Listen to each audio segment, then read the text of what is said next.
اعوذ باللہ من الشیطان الرجیم بسم اللہ الرحمن الرحیم۔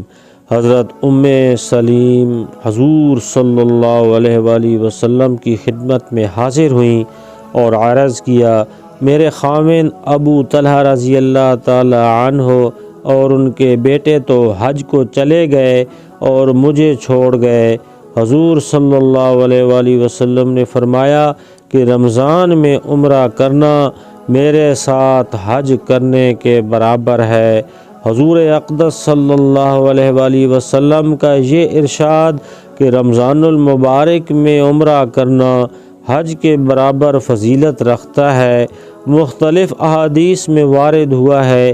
ایک حدیث میں آیا ہے کہ جب حضور صلی اللہ علیہ وآلہ وسلم حج کو تشریف لے جانے لگے تو ایک صحابی عورت نے اپنے خاوند سے کہا کہ مجھے بھی حضور صلی اللہ علیہ وآلہ وسلم کے ساتھ حج کرا دو۔ انہوں نے فرمایا کہ میرے پاس کوئی سواری نہیں۔ بیوی نے کہا کہ تمہارا فلاں اونٹ ہے۔ خاوند نے فرمایا وہ تو میں اللہ کے راستے میں وقف کر چکا ہوں۔ مجبوراً وہ بیچاری رہ گئیں۔ جب حضور صلی اللہ علیہ وآلہ وسلم حج سے فارغ ہو کر تشریف لائے تو خاوند نے یہ قصہ حضور صلی اللہ علیہ وآلہ وسلم سے عرض کیا۔ حضور صلی اللہ علیہ وآلہ وسلم نے فرمایا کہ حج بھی تو اللہ ہی کا راستہ تھا، اگر اس اونٹ پر حج کرا دیتے تو کچھ مذائقہ نہ تھا۔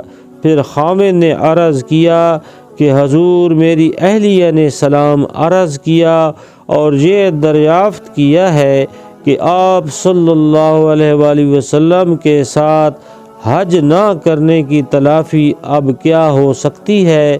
حضور صلی اللہ علیہ وآلہ وسلم نے ارشاد فرمایا کہ میری طرف سے ان کو سلام کہہ دینا اور یہ کہہ دینا کہ رمضان المبارک میں عمرہ کرنا میرے ساتھ حج کرنے کے برابر ہے۔